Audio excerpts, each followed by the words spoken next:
मंडळी, एप्रिल महिन्याच्या सुरुवातीलाच राज्यामध्ये अवकाळी पावसानं जोरदार हजेरी लावली आणि त्यानंतर लगेचच उष्णतेने असा काही कहर केला की तापमान थेट 44 अंश सेल्सिअस पर्यंत पोहोचलं.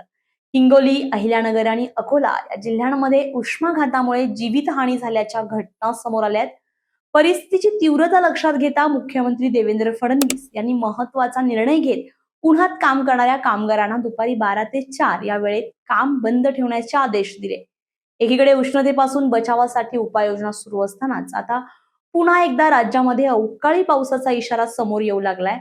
20 ते 22 एप्रिल दरम्यान राज्यातील विविध भागांमध्ये वादळी वाऱ्यासह पावसाची शक्यता हवामान खात्यानं वर्तवली आहे. तसंच हवामान अभ्यासक पंजाबराव डक यांनीही काही ठराविक जिल्ह्यांमध्ये विजांच्या कडकडाटासह पाऊस आणि वादळी वाऱ्याचा अंदाज व्यक्त केलाय. रविवारी संध्याकाळी सांगलीमध्ये गारांसह अवकाळी पावसाची सुरुवात झाली होती, तर कोकणातील सिंधुदुर्ग जिल्ह्यामध्ये ढगाळ वातावरण निर्माण झाल्याचं दिसून आलं. त्यामुळे पुढील 4 ते 5 दिवस राज्यासाठी अत्यंत महत्वाचे मानले जात आहे.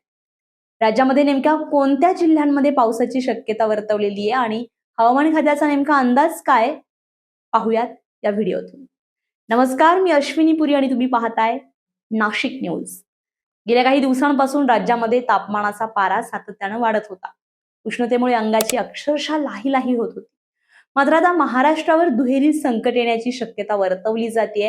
हवामान विभागाच्या माहितीनुसार पश्चिम महाराष्ट्रातील घाट परिसर तसेच खानदेश आणि मराठवाडा या भागांमध्ये 19 ते 22 एप्रिल दरम्यान दुपारनंतर ढगाळ वातावरण, मेघगर्जना आणि वादळी पावसाची शक्यता आहे. कोकण विभागातही काही ठिकाणी विजांच्या कडकडाटासह हलका ते मध्यम पाऊस पडण्याची शक्यता आहे.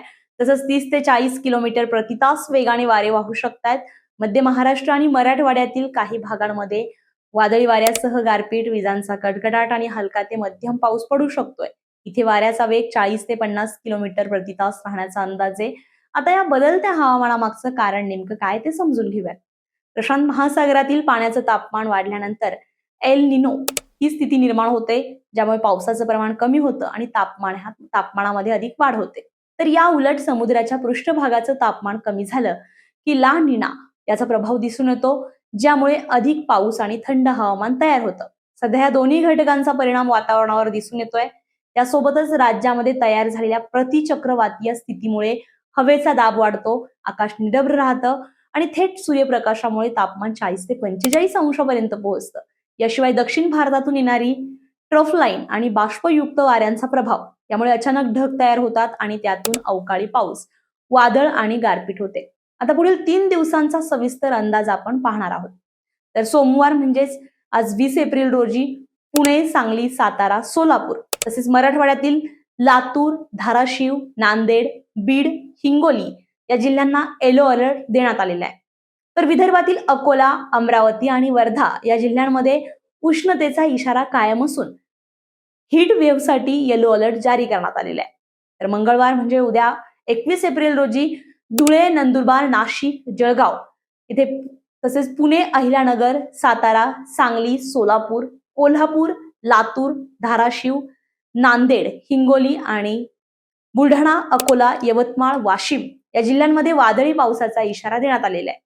कोकणातील 7 जिल्ह्यांपैकी रायगडला येलो अलर्ट देण्यात आलेला आहे. तर वादळी वारे आणि विजांच्या कडकडाटासह पावसाची शक्यता वर्तवलेली आहे. बुधवार म्हणजेच 22 एप्रिल रोजी रायगड, रत्नागिरी, सिंधुदुर्ग, उत्तर महाराष्ट्रातील जळगाव वगळता इतर जिल्हे, तर पश्चिम महाराष्ट्रातील कोल्हापूर वगळता इतर भाग, मराठवाड्यातील लातूर, धाराशिव, परभणी, हिंगोली, नांदेड आणि विदर्भातील यवतमाळ, चंद्रपूर आणि गडचिरोली या जिल्ह्यांमध्ये वादळी पावसाचा अंदाज आहे. आता हवामान अभ्यासकांचा अंदाज पाहणार आहोत. तर पंजाबराव डक यांच्या मते पुणे, सातारा, कोल्हापूर, अहिल्यानगर तसेच पुणे जिल्ह्यातील बारामती, दौंड, आंबेगाव, जुन्नर या तालुक्यांमध्ये पावसाची शक्यता वर्तवलेली आहे. पुणे आणि नगर जिल्ह्यामध्ये गारपीट होण्याचा अंदाज व्यक्त करण्यात आलेला आहे.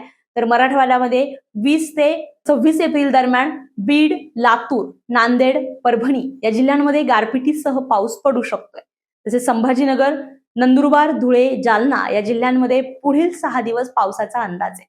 तर पंजाबराव डक यांच्या मते दक्षिण महाराष्ट्रात सर्वाधिक पावसाचा प्रभाव दिसून येईल, तर विदर्भात उष्णतेचा तडाखा हा कायम राहणार आहे. उत्तर महाराष्ट्र आणि विदर्भातील काही भागांमध्ये तापमान 40 ते 43 अंश सेल्सिअस दरम्यान राहण्याची शक्यता आहे. एकूणच पुढील काही दिवस राज्यामध्ये हवामानात मोठे बदल होणार आहेत. तर कुठे उष्णतेची लाट, तर कुठे वादळी पाऊस आणि गारपीट.